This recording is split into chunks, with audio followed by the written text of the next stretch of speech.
The first thing to think about when you start writing your opinion piece is, what kind of opinion piece am I really writing? Who am I writing for? Who is going to be my audience? What do they already know about my topic? What kind of opinion may they already have about my topic?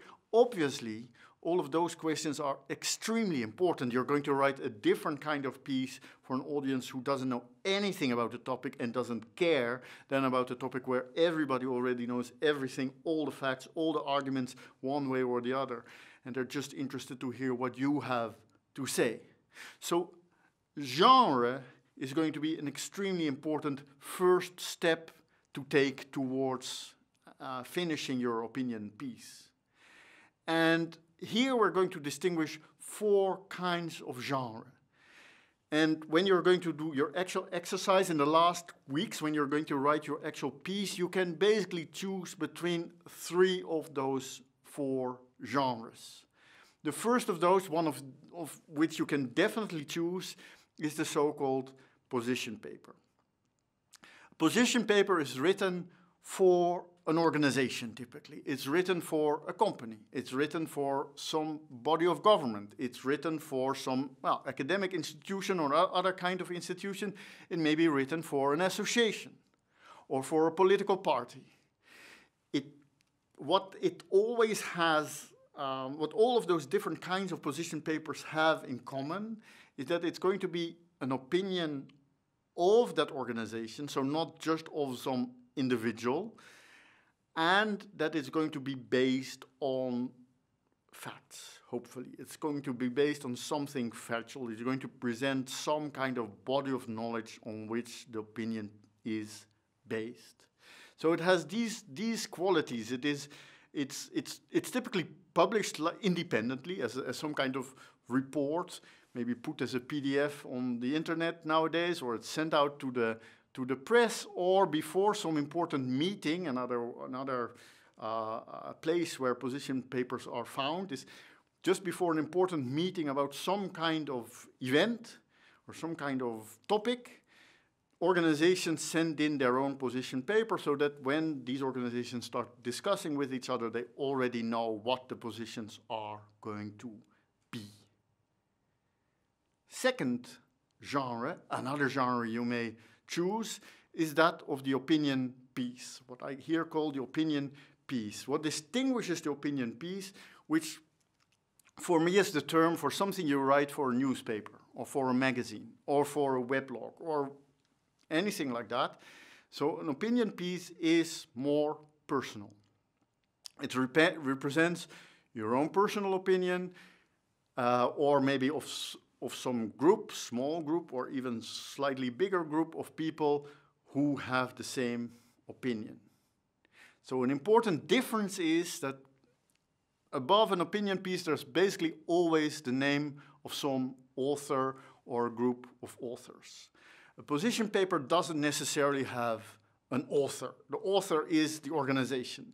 And then maybe somewhere in some footnote or somewhere in the back, you may find the names of the people who have actually written the position paper. So opinion pieces tend to be more personal. Position papers tend to present themselves at least as more neutral, or at least as more neutral with respect to the differences between individuals within the organization. The third genre is that of the letter to the editor. Now, the distinction between the opinion piece on the one hand and the letter to the editor on the other hand is rather vague.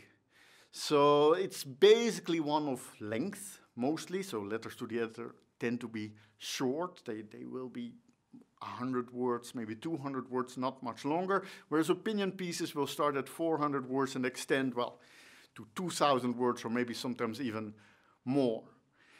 There are some other differences. So the letter to the editor is basically, as the name suggests already, some kind of reaction to something else which was already published in the newspaper, the magazine, etc.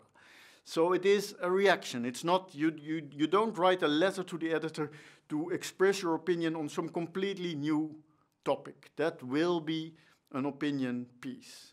Now, the letter to the editor is the exception to to the list of genres which you can choose. So the letter to the editor you cannot choose just because it is too short. But you can choose the position paper, the opinion piece, and finally the longer blog post, or also the longer post on social media like Facebook or Instagram, or the thread of tweets on Twitter or something like that. So as long as you can make it long enough, you can choose that. And what this genre, what distinguishes this genre from the other three, I guess, is that it's less independent. It's always published in a context where people can respond directly, give their own opinion, disprove what you said, come with new facts. So whereas the position paper is published independently, the opinion piece and the letter to the editor are published in the context of other opinion pieces, other letters, but not immediately replying to each other. The blog post and the social media lives in a different kind of environment, one where discussion can be immediate, and maybe you are even invited as the author to immediately engage in the discussion. So if somebody responds, you are expected to also reply to them. Of course, blog posts and social media tend to be very personal too. So it's less likely that some company, because of the speed, basically, because of the speed, it's less likely that a company is going to use social media as the main way of expressing their opinion.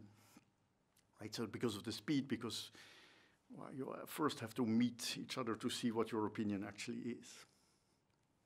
Now, for each of those four main genres, let's say, we can still distinguish subtle differences. There are three axes of differences between opinion pieces which are slightly orthogonal to those four genres.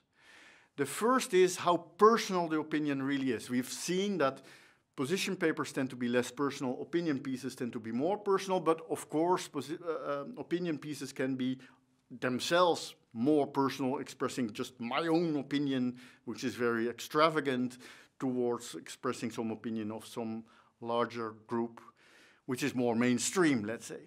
So how personal, that's the first axis. Second axis is how authoritative the author is or presents themselves to be. To what extent does the author say, I know about this. This is why I know about this. I know about this because I'm a professor. I know about this because I've read a lot about this. I know about this because I've talked to many people about this. These kinds of arguments present somebody as well, being authoritative in that particular topic. The third axis is one of certainty. How much certainty is expressed in this piece? How much room does the author leave for uncertainty? How much room is there for maybe not being so sure about all of these values in particular? How much does, and this difference is an important one. Let's say as a beginning writer of opinion pieces, it might seem very attractive to express complete certitude about your topic. I'm completely certain that I am right. But for many kinds of audiences, and particularly, let's say, in academic circles, that doesn't always work very well. It might actually be stronger to make clear where the uncertainties really are, especially because then you can highlight the things about which you are really sure. Now, your exercise for this week is going to be, again, to find two opinion pieces, but this time to find two opinion pieces in two different genres. So out of the four genres I mentioned, take two. Both of them are 500, 600 words. So again, that leaves probably out a letter to the editor, but it could be a position paper and an opinion piece. So two different genre opinion pieces, and analyze them in terms of the three axes I just gave. So how personal are each of those two opinion pieces? How authoritative are they? So how is this expressed? And how is certainty or uncertainty with respect to the values expressed? Write about 200, 300 words about these two pieces, and then I see you next week.